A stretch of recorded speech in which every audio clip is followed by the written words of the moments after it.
আমার ভাইরা, এজন্য ইব্রাহিম আলাইহিস সালামের ব্যাপারেও এই ভুলটা ধরা যাবে না যে ইব্রাহিম আলাইহিস সালাম মিথ্যা কথা বলেছিল। আমার ভাইরা, ইব্রাহিম আলাইহিস সালাম মিথ্যা কথা বলে নাই। ইব্রাহিম আলাইহিস সালাম হলেন একজন নবী, আর তার উম্মতেরা মূর্তি পূজা বেহায়াপনায় লিপ্ত হয়ে যাচ্ছে, খারাপ কাজের ভিতর অংশগ্রহণ করতেছে, জাহান্নামের পথে যাইতেছে। আর একজন নবী হয়ে কখনো এরকম দৃশ্য দেখে মানসিকভাবে কখনো সুস্থ থাকতে পারে না। আমার ভাইয়েরা, এই জন্য কোনো নবীদের ব্যাপারে ভুল ধরা যাবে না।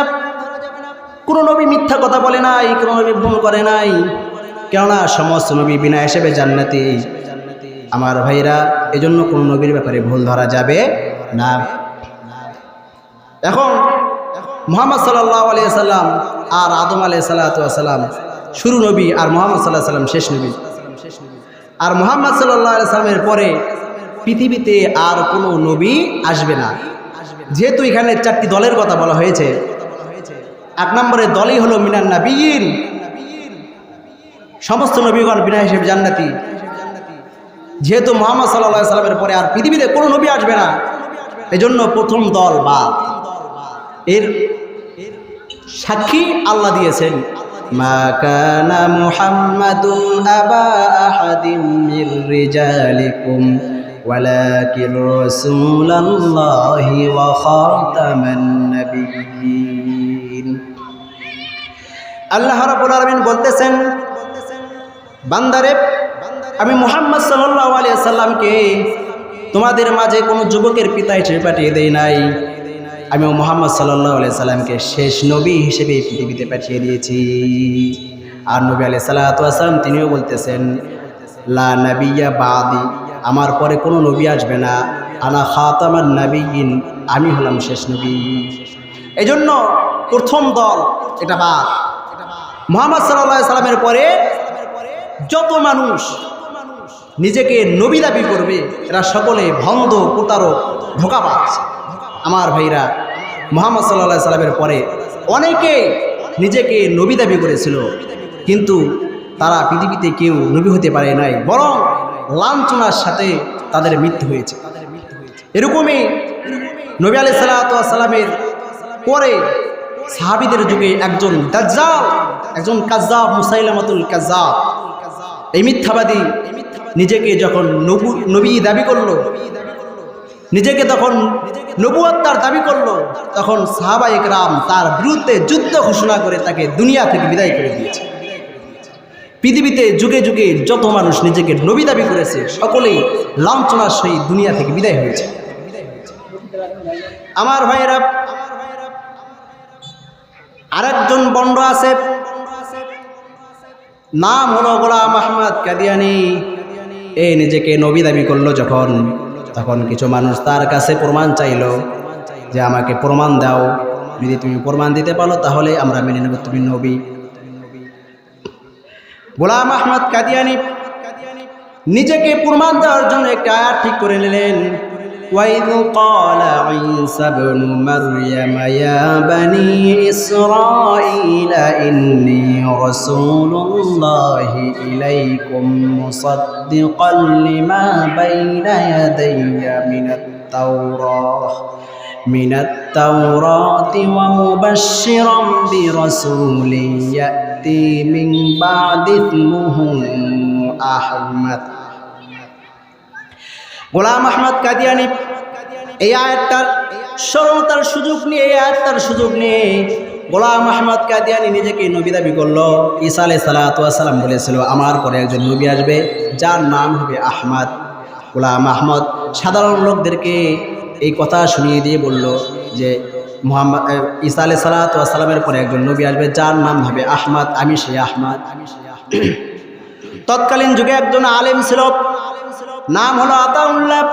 এই আতাউল্লাহ গোলাম আহমদ কাদিয়ানীর যখন ভণ্ডামো শুনতে পারলো, গোলাম আহমদ কাদিয়ানীর দরবারে চলে আসলো। গোলাম আহমদ কাদিয়ানীকে ডেকে বলতেছেন, গোলাম আহমদ রে, আমি জানি তুমি ভণ্ড, তুমি প্রতারক, তুমি মিথ্যাবাদী। আমি তোমার কাছে নবুয়তের প্রমাণ চাবো না, আমি শুধু চাবো তুমি এই ভণ্ডামিটা কোথা থেকে পাইলা। গোলাম আহমদ কাদিয়ানী বলতেছে আমি কোনো ভণ্ডামি করতেছি না, আল্লাহ রাব্বুল আলামিনের আয়াত আমাকে নবী বানিয়ে দিয়েছে।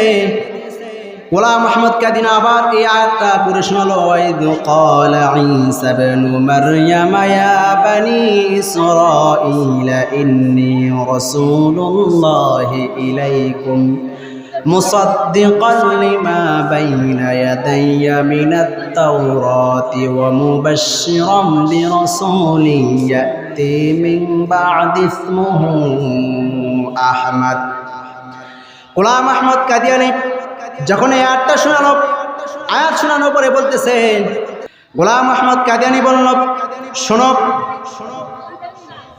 এখানে আল্লাহ রাব্বুল আলামিন আমাকে আহমদ নাম দিয়েছে, এখানে আমি আহমদ, এই আহমদের দ্বারা আমাকে উদ্দেশ্য করা হয়েছে। গোলাম আহমদ কাদিয়ানীকে তখন আতাউল্লাহ ডেকে বলেন, শোনো, তোমার নাম তো গোলাম আহমদ, তুমি তো আহমদ নাও। গোলাম আহমদ বলে, তাই নাকি? আমার নামের শুরুতে গোলাম থাকার কারণে যে আমি নবী না হতে পারি, আমার নামের শুরুতে আমি গোলাম কেটে দিলাম, আহমদ হয়ে গেলাম, আমি নবী হয়ে গেলাম।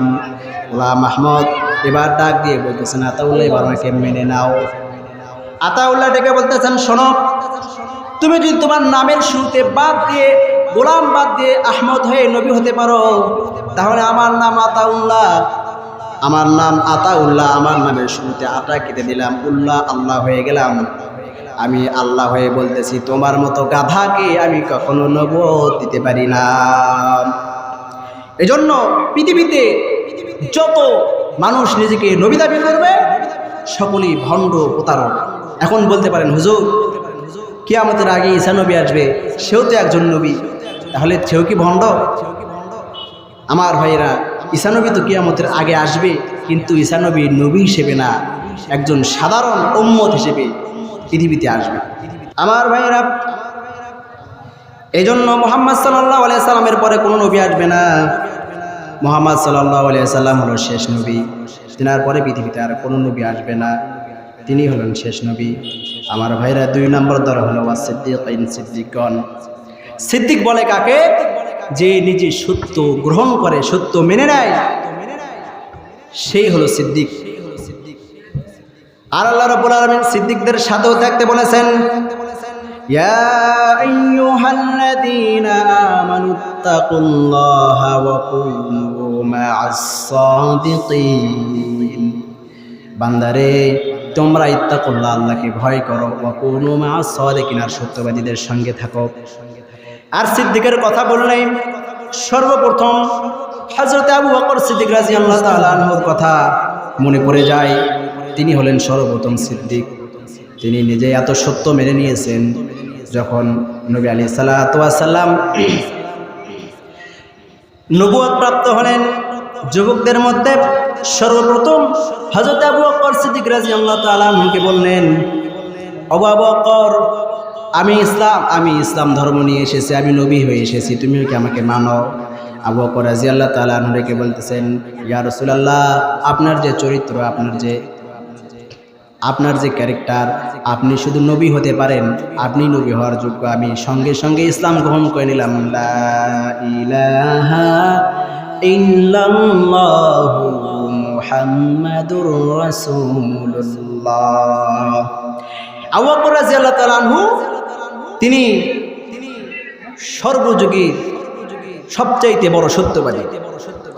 আমার ভাইয়েরা, যখন নবী আলাইহিস সালাতু ওয়াস সালাম মিরাজ থেকে এলেন, অর্ধরাতের মধ্যে মিরাজ করে আবার দুনিয়াতে ফিরে আসলেন, নবী আলাইহিস সালাতু ওয়াস সালাম এসে সমস্ত মানুষদেরকে বলতেছে, আমার মিরাজ হয়েছে, অর্ধরাতের ভেতরে আমি মসজিদে হারাম থেকে মসজিদে বাইতুল আকসা পর্যন্ত গিয়েছি, সেখান থেকে সপ্তম আসমান পর্যন্ত জান্নাত, জাহান্নাম, আল্লাহর সঙ্গে কথা বলা, সব কিছু ঘুরেছি।